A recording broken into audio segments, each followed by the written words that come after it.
Thinking about buying a house in 2025? Well, buckle up because I'm here to guide you through the wild ride.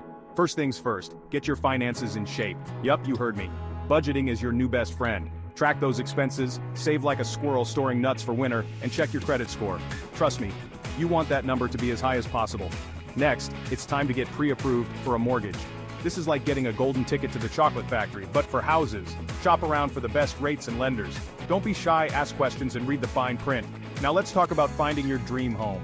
Start browsing online, and don't be afraid to check out open houses, but remember, no house is perfect. Make a list of your must-haves and nice-to-haves and prepare to compromise a little. Found a house you love? Awesome. Now it's time to make an offer. This can be nerve-wracking, but stay cool. Work with your real estate agent to make a competitive offer, and don't get discouraged if there's some back-and-forth negotiation. Once your offer is accepted, it's inspection time. Hire a professional to check for any hidden issues. Better safe than sorry, right? If everything looks good, you'll move on to closing. Closing day is like graduation day. You'll sign a mountain of paperwork, but at the end, you'll have the keys to your new home. Congrats, you've made it. So there you have it, folks. Buying a house in 2025 doesn't have to be scary. Just take it step by step, and soon enough, you'll be a proud homeowner. Happy house hunting!